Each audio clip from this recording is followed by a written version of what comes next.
The valley's gloom swallowed everything. SEAL Team 6 Delta huddled behind wet rocks, their bullets running low. Every way out was blocked. More enemy figures appeared along the ridgeline. Machine gun shots ripped through the night in harsh bursts. Commander Reyes knew they had 3 minutes before they were wiped out completely. Just as all hope seemed lost, a single rifle shot cut through the night, clear, distant, and deadly. 700 meters away, an enemy fighter fell. Another shot, another body. An unknown sniper was protecting them from the darkness. The mission had seemed simple. Get the hard drive, take out the target if possible, and be back before morning. Commander Jacob Reyes stood in the operations tent, looking at satellite images of Korash Valley. It was a deep cut in the mountains where 3 countries met, and governments pretended not to notice. The weather window closes in 6 hours, the mission coordinator said, tapping the screen. After that you'll face 3 days of electric storms, no air support, no satellite link. Reyes nodded, his jaw tight. Beside him were the 4 men who had followed him through many dangerous places like this one. Daniel Hawk Morrison, their scout, could spot movement in total darkness. Trevor Mason knew the mountains like he was born there. Carlos Ortiz carried medical gear that had saved countless lives. Vincent Viper Shaw handled explosives with careful skill. They had trained together for 18 months, trusting each other with the only thing that truly mattered, their lives. The target is a data cache, Reyes told them as they geared up. Information suggests it holds plans for attacks across 4 continents. The group holding it calls themselves the Korash Brotherhood. We believe there are about 20 fighters in the valley. About, Hawk muttered, checking his rifle scope. Love that word. Information is always about until we're actually in it, Mason added. They entered the area at 10 p.m., jumping from a high altitude and landing spread out over 2 kilometers of mountainside. Their meeting point was a dry creek bed, labeled Echo 7 on their maps. Reyes arrived first, scanning the darkness with his night vision goggles, which made the world glow green and grainy. One by one his team appeared from the shadows. Everyone's here, Ortiz confirmed. They moved in a planned way, weapons ready, perfectly spaced. The valley floor was a maze of rocks and sharp plants that snagged their gear. Above them, heavy clouds rolled across the mountains, promising the storm the weather experts had warned about. The target building was in a dip 3 kilometers south, an old mining place the Brotherhood had turned into a command center. Drone footage showed very little security outside, which immediately made Reyes suspicious. Groups like the Brotherhood don't last long by being careless. Too quiet, Hawk whispered, as they got close to the edge of the area. He was right. The place should have had guards walking around. Alarms, something. Instead, they found a single sleeping guard who never woke up after Viper's silent approach. Inside, they found the hard drive exactly where intelligence said it would be, sitting on a desk in what looked like a communications room. Mason secured it in a waterproof case, while Reyes looked at maps spread across the table. Something felt wrong. The maps showed their landing spot, their likely paths. Even Echo 7 was circled in red ink. They knew we were coming, Reyes said quietly. The explosion that answered him came from outside, a controlled blast that collapsed the main entrance. Other explosions followed, blocking the other exits. Then the lights went out, plunging them into darkness, broken only by emergency lights flickering like dying stars. Roof access, Mason yelled, already moving. They climbed through a maintenance shaft as gunfire erupted below. The Brotherhood hadn't abandoned this place. They'd turned it into a trap. Reyes cursed himself for not seeing it sooner. The intelligence had been too clean, too exact. Someone had given them exactly what they needed to walk into this ambush. They came out onto the roof to find the valley changed. Dozens of armed fighters surrounded the building, their gun flashes creating a deadly light show. More were arriving. Vehicles rumbled up the access road, their headlights cutting through the dust. Over 70 enemies, Hawk estimated, his voice calm and professional. We're blocked on all sides. Reyes tried the radio. Only static answered him. Heavy, intentional jamming. That meant communications were dead. The storm was gathering overhead, which meant even if they broke through the jamming, satellite coverage would be weak at best. Southwest Ridge, he decided. Move fast, stay low, We'll fight our way to higher ground and call for pickup once we're clear of the jamming. It was a desperate plan, but it was their only choice that didn't end with them dying in this building. The run to the ridge should have taken 15 minutes. It took 40 because the Brotherhood had placed fighting spots along every possible path. Reyes led them through a hail of machine gun fire and homemade bombs that turned the landscape into a killing zone. Mason led the way, his knowledge of the land keeping them alive as he found routes between the ambush points. But the enemy quickly adapted, moving their forces to cut off each new path. They weren't just many, they were organized, disciplined, and clearly led by someone who understood military tactics. DK, heavy machine gun, 11 o'clock, Viper called out, recognizing the distinct sound of the old Soviet weapon that could tear through their body armor like paper. They dove behind a cluster of boulders. The gun opened fire, bullets chipping stone and sending fragments into the air like shrapnel. Ortiz fired back in controlled bursts, forcing the gunner to duck while they moved. But there was nowhere to go. Every direction held new danger. Reyes watched their situation get worse with each passing minute. They had already used 40% of their bullets, and rescue was hours away, even if they could call for it. Then drones appeared. Simple commercial models changed to carry heat cameras and small explosives. The Brotherhood was using them to track the team's body heat in the darkness. "They're pushing us," Mason said, breathing heavily, "pushing us toward the gorge." Reyes saw it too. Every path they took, every spot they held, the enemy let them go in only one direction. Down into the narrow canyon that cut through the valley floor. It was a natural bottleneck. Steep walls on both sides, poor visibility. No room to move. A death trap for anyone caught inside. "We don't have a choice," Reyes said. "If we stay here, they'll completely surround us." Hawk pointed to Shaw, who was limping badly from shrapnel that had torn through his left leg during their escape from the building. "Viper isn't going to make it much further on that leg." Ortiz was already working, applying bandages and giving him pain medicine. "I can keep him moving, but he needs real medical help within 6 hours." 6 hours? They'd all be dead in 6 hours at this rate. Reyes made the call, "Into the gorge, standard leapfrog formation. Hawk, you're the rear guard. Shoot anything that follows us." They went down into the canyon as the first drops of rain began to fall. Within minutes it became a downpour that made the rocky ground slippery and reduced visibility to almost nothing. The Brotherhood fighters followed, their numbers seeming to grow in the darkness. The gorge got narrower, until they were moving in a single line, weapons ready, every sense screaming danger. Water rushed down from higher up, creating streams that made walking Above them the enemy held the ridgelines.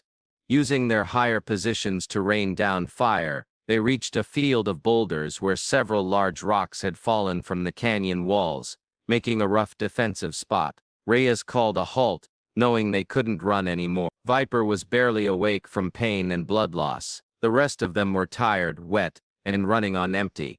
"Bullet count," Reyes ordered. The numbers came back worse than he'd feared. Mason had 3 magazines left, Hawk had 4, Ortiz had 2, plus his handgun. Viper was down to a single magazine. Reyes himself had 4 remaining, plus 2 grenades. Roughly 30% of our fighting load, he figured, against 70-plus enemy fighters in a defensive spot with a high ground advantage. "So basically doomed," Hawk said calmly. Mason checked his rifle's scope, wiping rain from the lens. "We could try to break through before they fully surround us, with Viper." Ortiz shook his head. "He'd never make it. Honestly, I'm not sure any of us would." Reyes studied the ground through the rain and darkness. The boulder field offered good cover, but no escape routes. The enemy would eventually bring up heavy weapons and just destroy their position, or they'd wait for daylight when air support might arrive. Except air support wasn't coming in this storm. "We hold here," he decided. "Make them pay for every step. Maybe we'll get lucky and the weather will break." Nobody replied to that wishful thought. They all knew what holding here meant. It meant making their last stand. It meant dying in this terrible canyon thousands of miles from home. Their bodies probably never found. Their families receiving folded flags and careful explanations that said nothing about how they had really died. Reyes had written too many of those letters himself. The enemy came at them in waves, testing their defenses, looking for weak spots. Each attack was a calculated exchange. Brotherhood fighters used up bullets and men to make the Americans use up their limited magazines. They're counting our shots, Hawk observed after the third attack broke up. Professional work. He was right. The Brotherhood commander was smart enough to know that the SEAL team couldn't keep fighting for long. All he had to do was keep the pressure on and wait for them to run out. Reyes shared out the ammunition, putting their remaining magazines together, to make sure each man had enough for at least one sustained gunfight. That gave them maybe 20 minutes of fighting time. After that, they'd be down to pistols and knives. Commander Mason said quiet, "You should know, I got this from the target building." He handed over a tablet computer they'd grabbed along with the hard drive. Reyes turned it on, shielding the screen from the rain. What he saw made his blood run cold. Detailed files on their team, photos, personal information, mission history. The Brotherhood hadn't just known they were coming, they'd known exactly who was coming. This wasn't an ambush, it was an assassination mission specifically planned to wipe out SEAL teams. "Someone sold us out," Ortiz said, reading over his shoulder. "Later," Reyes said, turning off the tablet. "Right now we focus on staying alive." But the discovery changed everything. This wasn't bad luck or poor information. This was a deliberate setup. Someone in charge, someone with access to secret mission details, had betrayed them. The question of who would have to wait, assuming any of them lived long enough to ask it. The next attack came harder. 24 fighters worked together, using covering fire to keep the Americans pinned down while assault teams moved forward under cover. Reyes fired a whole magazine, stopping them, his rifle getting hot from constant shooting. 10 o'clock heavy weapons team, Hawk called out. Reyes saw them, 2 fighters setting up what looked like an RPG launcher. A single rocket into their position would end this fight immediately. He aimed carefully, adjusting for wind and rain, and squeezed the trigger. The first fighter fell. The second grabbed the launcher, but Mason's shot hit him in the chest before he could fire. "That's going to make them mad," Viper muttered. Despite his injuries, he had propped himself against a boulder and kept firing. His face was pale from blood loss, but his hands remained steady. Ortiz pressed another bandage to the leg wound. "I'm doing everything I can, but he needs a hospital." "Soon," Hawk added, taking down an enemy fighter who had gotten too close. The rain got heavier, turning the boulder field into a messy mix of mud and flowing water. It reduced visibility, but also made it harder for the enemy to plan their attacks. Small mercies in a situation that offered nothing else. Reyes checked his watch. They'd been in the canyon for 90 minutes. Morning was still 4 hours away. The storm would continue for at least 12 more hours according to the pre-mission weather report. No rescue was coming. No air support would appear. They were alone. "Ammunition status," he called out. The replies confirmed what he already knew. They were below 20% of their fighting load. Another long gunfight would leave them empty. After that it would come down to pistols and hand-to-hand combat against an enemy that outnumbered them 15-1. "I want everyone to know," Reyes said, his voice carrying through the rain. "It's been an honor serving with you, all of you. Whatever happens next, we hold this ground. We make them remember that they messed with the best warriors this country ever produced." "Huh?" Mason said quietly. "Huh?" The others echoed. The enemy began their next assault, and Reyes knew with absolute certainty that this was the beginning of the end. The Brotherhood fighters advanced in a steady line, their weapons firing in controlled bursts that forced the SEAL team to keep their heads down. Reyes watched through a gap between boulders, planning his shots, saving his remaining bullets for targets that truly mattered. A fighter rose from cover, running forward with a rifle. Reyes tracked him, ready to fire. The man's head snapped back, a spray of blood visible even through the rain. He fell mid-run, dead before he hit the ground. But Reyes hadn't fired. Nobody on his team had fired. "What the hell?" Hawk said. 10 seconds later, it happened again. The heavy machine gunner who had been firing at their position suddenly slumped forward over his weapon. A clean hole punched through his skull. The distinct crack of a powerful rifle echoed across the canyon, but the sound seemed to come from everywhere and nowhere. "Sniper," Mason said. "Can't be ours," Reyes replied, scanning the ridgelines. "We don't have anyone in this area." But someone was shooting, and they were hitting Brotherhood fighters with perfect accuracy. Another man fell, then another. Each shot was clean, precise, and came from a completely different angle than the last. The Brotherhood forces began to scatter, abandoning their attack to find cover from this new threat. 700 meters minimum, Hawk estimated, watching another enemy fighter fall. Maybe more in this weather.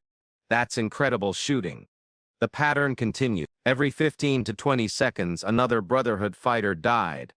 The hidden sniper was targeting their most dangerous members, first machine gunners, then RPG teams, anyone with heavy weapons or who seemed to be giving orders. It was exactly what military training taught, carried out with brutal effectiveness.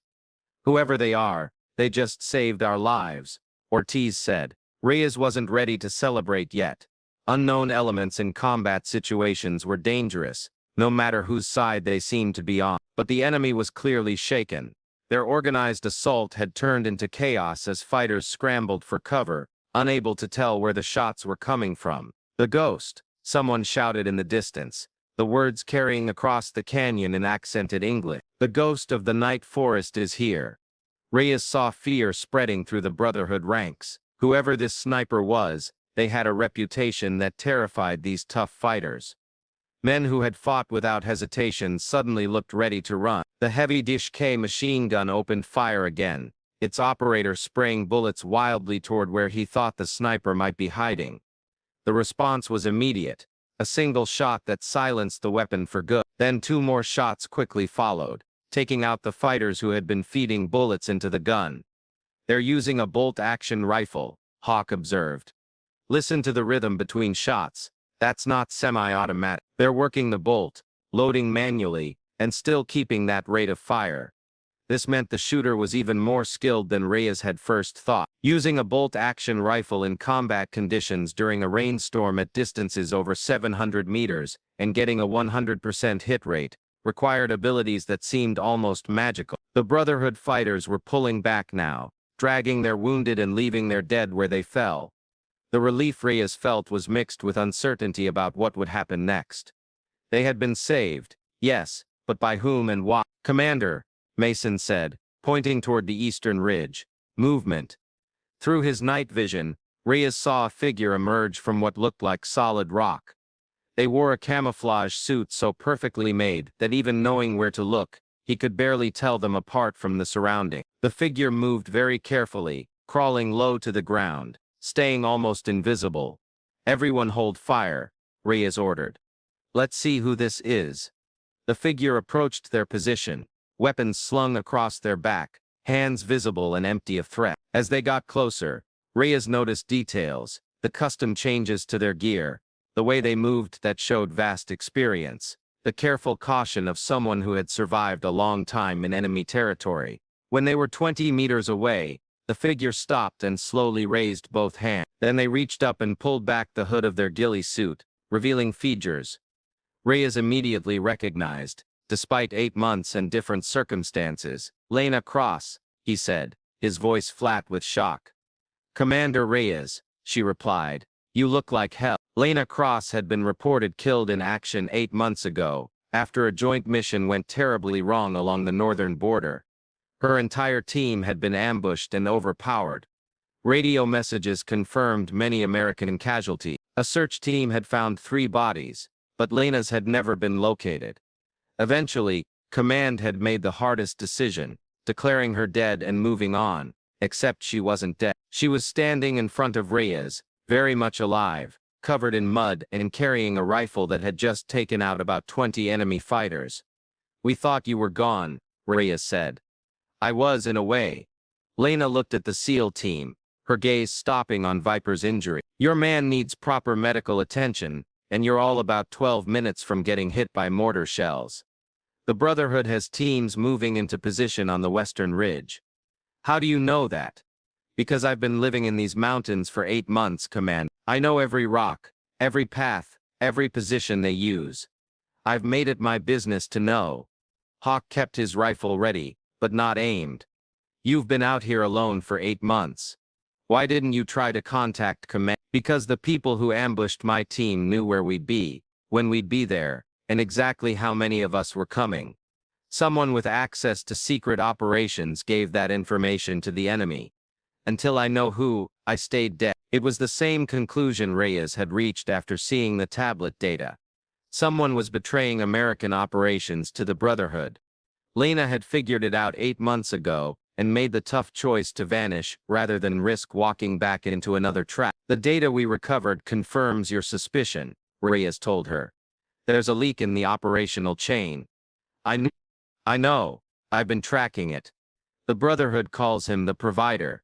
He's given them information on 17 operations over the past year. Your mission tonight was just the latest. Ortiz was still working on Viper, who had lost consciousness from blood loss and pain. With all due respect to this reunion, we need to move now. Lena nodded. There's a cave system 200 meters east. I've been using it as a base. It's easy to defend, invisible from the air, and has supplies I've hidden. But we need to move before those mortars get set up. Why should we trust you? Mason asked. The question was direct but necessary. Because if I wanted you dead, I would have let the Brotherhood finish the job. And instead I just saved your lives. Lena's expression hardened, but trust is earned, not given. So here's what's going to happen. You're going to follow me to safety. Then we're going to have a conversation about how we all get out of this valley alive. And after that we're going to discuss exactly how we track down the Provider and end this. Reyes made his decision. Ortiz, can Viper be moved? He'll scream. But yes, better than staying here. Then we move. Lena takes point. Hawk, rear guard. Everyone else, standard formation. Move quietly, move quickly. They gathered their gear and got ready to follow this ghost who had returned from the dead. As they moved out, Reyes heard the distinct whistle of incoming mortar fire. The shells hit exactly where they had been positioned 30 seconds earlier, turning the boulder field into a crater. Told you. 12 minutes, Lena said without looking back. The cave entrance was nearly invisible, a narrow crack in the rock face partly hidden by plants. Lena led them through in a single line, the passage so tight that they had to remove their gear and push it ahead of them. Inside, the space opened into a chamber about 30 feet across with a ceiling high enough to stand comfortably. Welcome to my home, Lena said, turning on a small LED lantern that cast a soft blue light across the space. What Reyes saw was both impressive and concerning. She had set up a complete survival base, sleeping area, weapon maintenance station, medical supplies, dried food, a water filter, and a communications system made from salvaged equipment. Maps covered one wall marked with enemy positions, patrol routes, and attack pattern. Another wall held photographs of Brotherhood fighters, some marked with red X's. You've been hunting them, Mason observed. They hunted me first. I returned the favor. Lena helped Ortiz lay Viper on a sleeping mat. Medical supplies are in the green pack. I've got antibiotics, surgical tools, everything you'll need for the leg wound. While Ortiz worked on Viper, Lena showed Reyes her intelligence wall. She had been carrying out a one-woman spying and attack campaign against the Brotherhood for months. The red X's marked confirmed kills, 23 in total, all important targets who had been systematically eliminated. This is an obsession, Reyes said. This is survival, Lena corrected. Every man I kill is one less hunting me. Every operation I stop is one less American team walking into an ambush. I've been doing more damage as a ghost than I ever did as part of an official unit.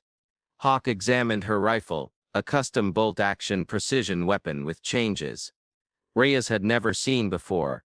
This is exceptional work. Who built it? I did. Took me 3 months, and parts from 5 different weapon systems. Effective range is just over 1,300 meters in perfect conditions. I've made confirmed kills at 900 in weather like tonight. The weapon showed countless hours of careful work, the effort of someone with nothing but time and a strong need to perfect their skill. Reyes recognized the signs. Lena had adapted fully to this environment, a life of solitary warfare that most people couldn't handle for 8 weeks, let alone 8 months. The Provider, Reyes said, bringing them back to the main issue. What do you need? Lena pulled out a damaged tablet, likely salvaged from a Brotherhood fighter. He communicates through encrypted channels. Always different, never traceable. but I've been monitoring their radio traffic and mapping how information flows. 3 weeks ago, I caught a message that mentioned your unit specifically. That's how I knew you were coming tonight. So you set up Overwatch. I've been in position since yesterday afternoon. When I saw the trap they prepared, I knew your team was walking into a slaughter. I couldn't warn you without breaking radio silence, so I waited. Figured I'd even the odds once the shooting started. Mason handed around water bottles from Lena's supplies. So what's the plan? We can't stay here forever, and we can't fight our way out against those numbers. The storm breaks in approximately 8 hours, Lena said. Once it clears, we'll have a 4-hour window before the next system moves in. That's our chance to escape. But the Brotherhood knows you're here, which means they'll have every way out covered. With 5 combat-ready people and limited ammunition, Hawk added, against 70+ enemy fighters who know this land as well as you do. Actually, they don't know it as well as I do. Not anymore. Lena pointed to a part of her map that showed a network of tunnels running beneath the valley. Old mining passages. Most are collapsed, but 3 are still usable. The Brotherhood doesn't know about them because I've been very careful to hide my movement. We use the tunnels to move, hit them from unexpected angles, and force them to spread their forces thin. Reyes studied the map, calculating angles and timing. It was bold, almost reckless, but so was their entire situation. We'd need to coordinate movements precisely. Any mistakes and we get cut off underground with no escape. Which is why we need to run this like a professional operation, not a desperate escape. Lena's tone carried authority despite her months outside the military. I've had 8 months to plan for every possible problem. Trust that I know what I'm doing. Ortiz looked up from treating Viper. He's stable, but he needs a hospital within 24 hours. After that, the risk of infection becomes critical. Then we make sure we're all on that extraction bird. Lena, Commander, I'm asking to temporarily join your unit for this operation. I know you have concerns about my mental state and my methods, but right now, I'm your best chance of getting your men home alive. Reyes met her eyes, seeing the resolve and clear thinking there. Yes, she had adapted to an extreme life that had reshaped her into something tougher and more dangerous. But underneath that, he recognized the same skilled warrior who had earned her place in elite special operations. Welcome back to the team, Cross, he said. They spent the next 3 hours planning the operation with the thoroughness their training demanded.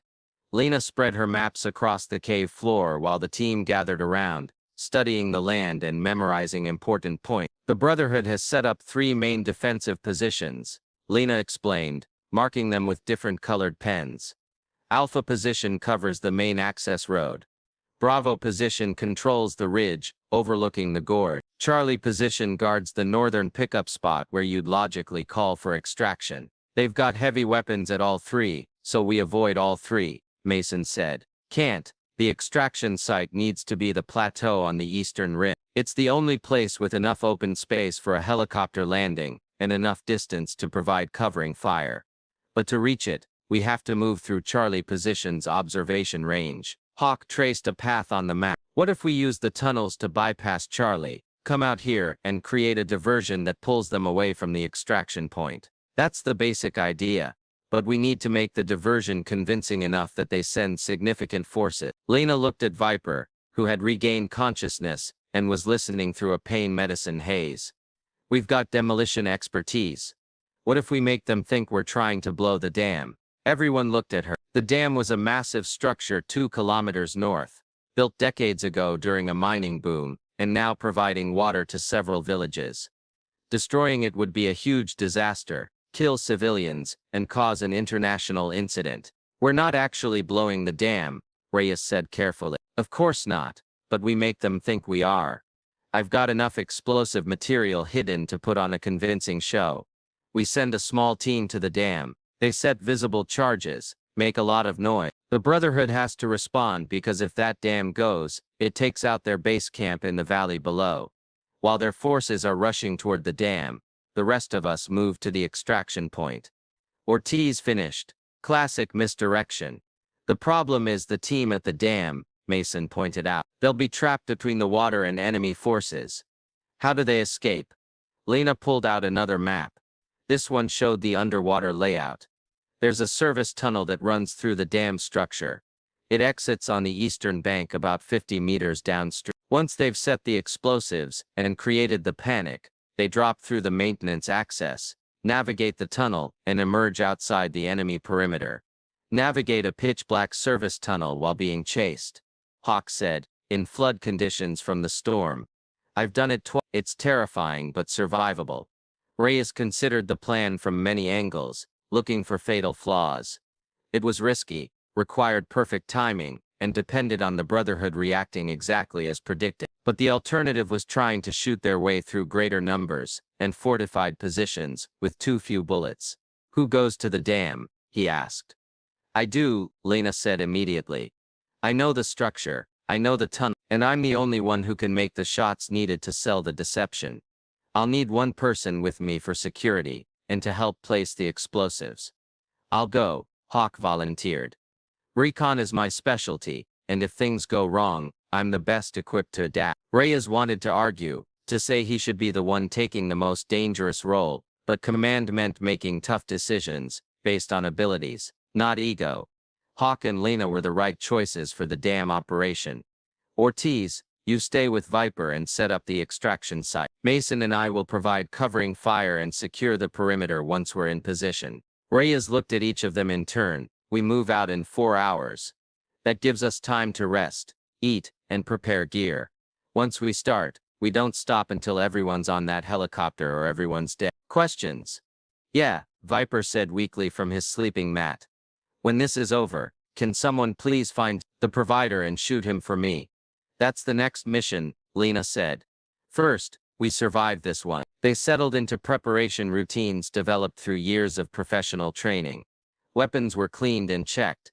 Ammunition was shared out to ensure each person had enough for their specific role. Lena shared her food supplies, military rations she had taken from dead Brotherhood fighters, plus local plants she had learned were safe to eat. While the others worked, Reyes pulled Lena aside. I need to ask you something, and I need the truth. Are you stable? Can you handle being part of a team again after 8 months alone? She didn't get angry at the question, which he took as a good sign. I won't lie and say I'm the same person who went into that ambush. I've changed. Living like this changes you, but I'm still able to perform the mission. I can still function as part of a unit, and once we're out of here, I'll go through whatever psychological evaluation command requires. That's not what concerns me. I'm asking because your survival depends on the team, and the team's survival depends on you. I need to know you can trust us the way we're trusting you. Lena was quiet for a moment, watching the others work with practiced skill. I've been alone so long that I forgot what it felt like to have people watching my back. It's uncomfortable, but in a good way. Yes, Commander. I can do this. Good. Because that damn operation is the key to this entire plan. They rejoined the others, and Reyes allowed himself a few hours of rest. The cave was cold, damp, and uncomfortable. The smell of mud and blood hung in the air. Viper's strained breathing provided an uneven rhythm. Outside, the storm continued its attack on the mountains, but they were alive. Against impossible odds, they had survived. And in a few hours they would risk everything on one final gamble to get home. The tunnels were exactly as terrible as Reyes had imagined. Water dripped from the ceiling, pooled on the floors, and created echoing sounds that made navigating by hearing impossible. They moved in a single line, each person maintaining physical contact with the one ahead to prevent anyone from getting separated in the complete darkness. Lena led, her knowledge of the passages preventing them from taking wrong turns, into collapsed sections or dead ends. Twice they had to crawl through spaces barely wide enough for their bodies. Once they waded through waist-deep water that smelled of minerals and decay. After 90 minutes of underground travel, they reached a junction point. This is where we split up, Lena whispered. Commander, your path continues straight for another kilometer, then angles up to the eastern plateau. You'll emerge 300 meters from the extraction site. Hawk and I go left toward the dam. Radio check in 30 minutes. Reyes confirmed. They were using short-range tactical radios that wouldn't be detected by the Brotherhood's jamming equipment. 30 minutes, Lena confirmed. Then she and Hawk disappeared into the darkness. Reyes led his smaller team through the rest of the tunnel. When they finally came out, dawn was beginning to break through the storm clouds. The rain had lessened to a steady drizzle, and visibility had improved to maybe 300 meters. Extraction site is that flat area. Reyes point. Ortiz, get Viper positioned. Mason, you're with me on Overwatch. They set up defensive positions while Ortiz created a temporary landing zone marker using chemical lights. Viper was placed in a protected dip where he would be safe from indirect fire. The injured SEAL was barely conscious, but gave Reyes a thumbs up that showed he was still fighting. Meanwhile, 2 kilometers north, Lena and Hawk approached the dam through a maintenance access tunnel that smelled of rust and standing water. They emerged onto a walkway that ran along the dam's western face, 30 meters above the water level. Demo placement, Lena instructed, pulling explosive blocks from her pack. These weren't military-grade C4, those were too valuable to waste on a trick. Instead, Lena had prepared packages that combined small amounts of explosives with smoke generators and flashbang components. They would create dramatic visual effects and impressive sounds without actually damaging the dam structure. Make them visible, Lena said. We want the Brotherhood to see what we're doing. Hawk placed the charges at key spots along the dam face. Each one was positioned to be obvious to anyone watching. He wired them together with bright orange detonation cord that would have made any real demolition expert wince at how visible it was. But visibility was the whole point. 3 minutes until full light, Hawk reported. Right on schedule. Lena heard voices shouting in the valley below. Brotherhood fighters had spotted them on the dam. Perfect. She raised her rifle and fired 3 shots toward the nearest enemy position, not trying to kill, just to announce their presence and create urgency. The response was immediate. Radio traffic exploded with panicked reports. Fighters began moving from all 3 defensive positions, rushing toward the dam to prevent what they believed was an imminent catastrophic attack. That's our cue, Lena said. Set the timer for 4 minutes. That gives us enough time to reach the service tunnel. Hawk programmed the electronic trigger, double-checked the sequence, then activated it. 4 minutes. Clock's running. They sprinted along the walkway toward the maintenance access point. Behind them, the Brotherhood was sending everything to stop the perceived dam attack. Dozens of fighters were racing up the access road. Others were trying to climb the dam face itself. Maintenance access. 30 seconds. Lena counted down. They reached the heavy steel door, and Lena worked the manual override. The door swung open, revealing a vertical shaft with a ladder going down into darkness. Water roared somewhere below, the dam's overflow system handling the storm runoff. Down, Lena ordered.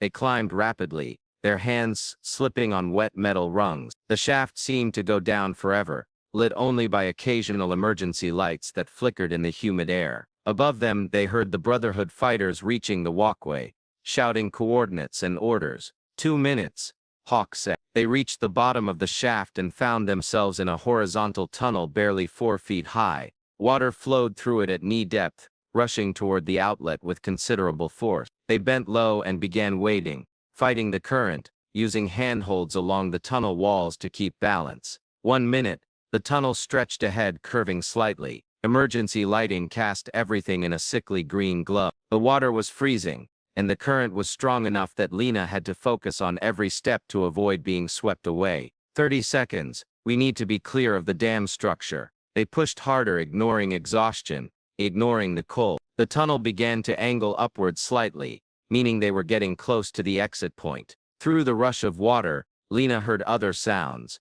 Muffled gunfire, shouting. The Brotherhood forces engaging what they thought was a demolition team. 10 seconds. The tunnel exit appeared ahead, a metal grate that opened onto the eastern riverbank. Lena reached it first, worked the emergency release, and pushed the grate open.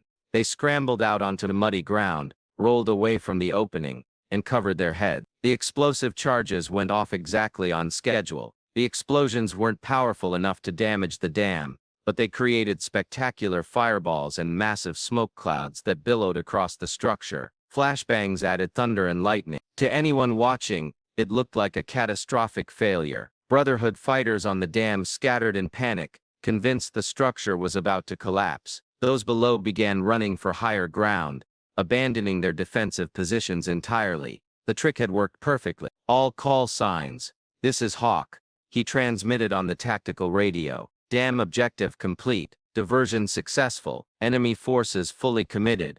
Proceeding to extraction point. Reyes's voice came back instantly. Copy, Hawk. We have visual on extraction bird. ETA 6 minutes. Move fast. Lena and Hawk ran through the forest along the riverbank, heading toward the eastern plateau.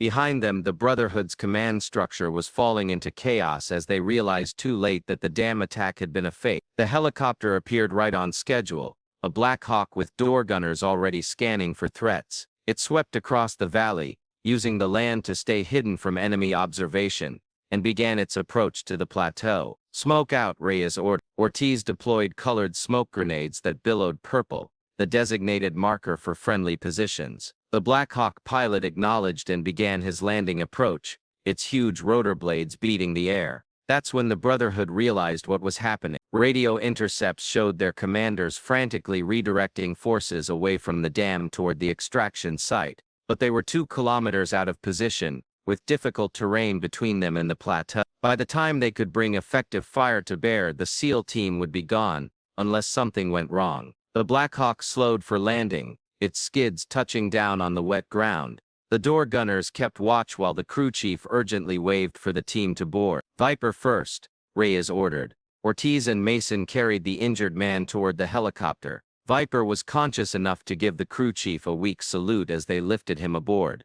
Ortiz followed, helping secure him for the flight. That left Reyes and Mason holding the perimeter, waiting for Lena and Hawk to arrive. Through his rifle scope, Reyes could see Brotherhood fighters emerging from the tree line 400 meters away. They were setting up firing positions, preparing to engage the helicopter. Where are they? Mason muttered, searching for their teammates. There, Reyes spotted them.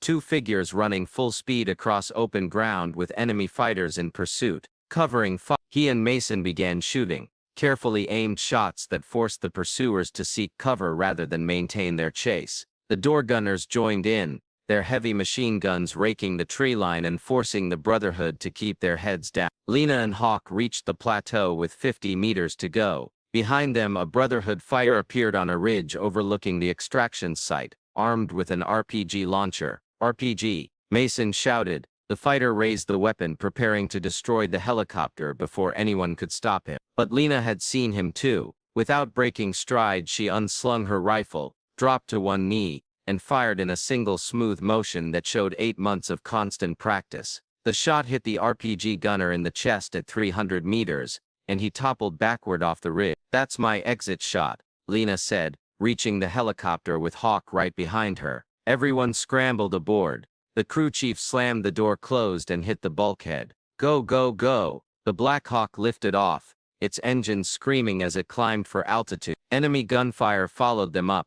Small arms, tracer rounds, desperate shots from fighters who had been outmaneuvered and outsmarted. But the pilot was experienced, using terrain and speed to put distance between them and the threat. Within 2 minutes they were clear of the valley, flying east toward friendly territory. Inside the helicopter, 6 people who had faced death together sat in exhausted silence. Ortiz continued monitoring Viper's vital signs. Mason stared out the window, watching the mountains disappear. Hawk cleaned his rifle with automatic movements.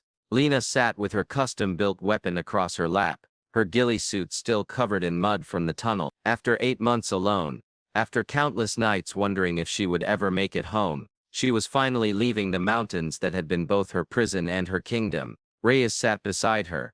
How do you feel? Exhausted, relieved, angry about the provider, worried about the debrief. She paused, grateful to be alive. When we land, there will be questions, medical evaluations, psych assessments, debriefings that last for days. It won't be easy. Nothing worth doing ever. Lena watched the sunrise, beginning to paint the clouds in shades of orange and gold.